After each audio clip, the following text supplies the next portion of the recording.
अहबाब ज़ी वक़ार अहले इश्क जो हैं, अहले मोहब्बत जो हैं, वो अल्लाह के जो अहकाम फ़र्ज़ किए जाते हैं, उन पर तो अमल करते ही करते हैं, मगर नवाफ़िल की तरफ भी उनकी ख़ास तवज्जो होती है। और नमाज़ इशराक की एक अपनी बरक़ात हैं। जो सूरज निकलने के बाद नवाफ़िल अदा किए जाते हैं नमाज़ इशराक के, उसकी बरकतें बेशुमार हैं। इंसान फ़जर की नमाज़ पढ़ के वहीं मुसल्ले पे बैठा रहे, अल्लाह के ज़िक्र में महव रहे, अल्लाह के ज़िक्र के अंदर मुब्तिला रहे और फिर नमाज अशराक पढ़ने के बाद उठे, और उस वक्त जब सारी दुनिया काम के लिए निकल रही होती है, बंदा अपने रब की बारगाह में सर बसजूद होता है, उस वक्त बंदे पर जो अल्लाह की अनवारो तजल्लियात की बरसात होती है, उसका अंदाजा किसी को नहीं। इसीलिए फरमाते हैं कि जब ऐसा शख्स सुबह की नमाज अदा करके जाए नमाज पर करार पकड़ता है, यानी उसी जाए नमाज पर बैठा रहता है, तो अल्लाह फरिश्तों को हुक्म देता है कि जब तक वो ना उठे, उसके पास आकर उसके लिए बख्शिश की दुआ मांगो। ये इतनी बड़ी अजमत है, शान है कि अल्लाह के फरिश्ते उसके पास आकर उसके लिए बख्शिश की दुआ मांगते हैं। और हुजूर ख्वाजा मोइनुद्दीन चिश्ती अजमेरी अलैहि रहमा ने फरमाया, अहले इश्क सुबह की नमाज अदा करके जाए नमाज पर सूरज निकलने तक करार पकड़ते हैं। और मकसद बयान किया, उनका मकसद क्या होता है? का मकसद एक ही होता है कि दोस्त की नजर में कबूल हो जाए, अल्लाह की नजर में हम कबूल हो जाएं, और अल्लाह की अनवारो तजल्लियात उन पर दम बदम बरसती रहे, हर लम्हे बरसती रहे। और फरमाते ये इसरार इलाही की बातों में से एक बात है, अल्लाह के राजों में से एक राज है।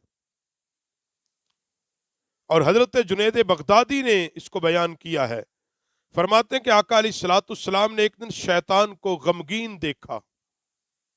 वो बड़ा परेशान था, बड़ा गमगीन था। नबी अलैहिस्सलाम ने पूछा कि तू गमगीन क्यों है, परेशान क्यों है? तेरा काम तो लोगों को परेशान करना है, तू खुद क्यों परेशान है? तेरा काम तो लोगों के चेहरों पर आसार गम पैदा करना है, तेरे चेहरे पर गम के आसार क्यों?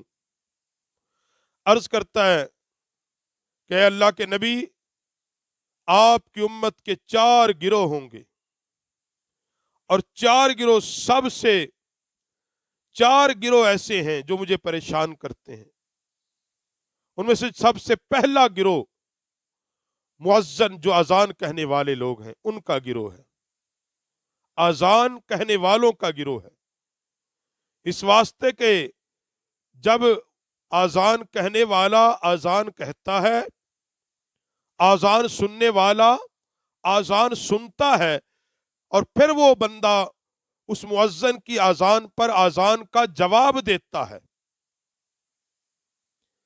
आजान कहने वाला और सुनने वाला जो जवाब देता है, फरमाया अल्लाह उन सब को बख्श देता है। उस लम्हे उन सब की अल्लाह बख्शिश फरमाता है। और दूसरा, जो जिहाद के लिए बाहर निकलते हैं, उनके घोड़ों की सिम्मों की आवाज से जब वो तकबीर कहते हैं, अल्लाह के लिए लड़ते हैं, तो फरमाया फिर उनको और उनके मुतल्लिकीन, उनसे मोहब्बत करने वालों, अल्लाह उन सबको बख्श देता है। और तीसरा गिरोह फरमाया वो कसबी हलाल कमाने वाले, रिज़्क़ हलाल कमाने वाले, और रिज़्क़ हलाल में से दरवेशों को खिलाने वाले, अपनी दिन रात की मेहनत वो फकत इसलिए कि रिज़्क़ हलाल का हुसूल हो, तो फरमाया अल्लाह ताला उनको भी बख्श देता है। और फिर वो अर्ज करता है कि अल्लाह के नबी, वो लोग जो सुबह की नमाज अदा करके सूरज निकलने तक वहीं बैठे रहते हैं, यानी नमाज इशराक अदा करते हैं,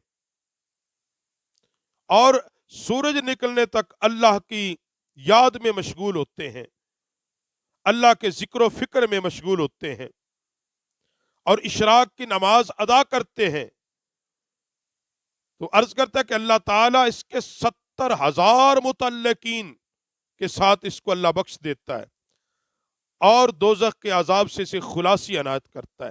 نماز اشراق کی یہ فضیلت ہے۔ اصل میں سورج نکلنے کے بعد جو بندہ نماز پڑھتا ہے، اللہ رب العالمین اس کی بخشش فرماتا ہے، اور فرماتے ہیں کہ حضرت خواجہ صاحب فرماتے ہیں فقہ اکبر کے اندر میں نے لکھا دیکھا، امام المتقین ابو حنیفہ کوفی رحمت اللہ تعالی علیہ ایک حکایت نقل کرتے ہیں کہ ایک کفن چور 40 سال تک کفن چراتا رہا، 40 سال، آخر مر گیا۔ خواب میں دیکھا کہ وہ جنت میں ٹہل رہا ہے۔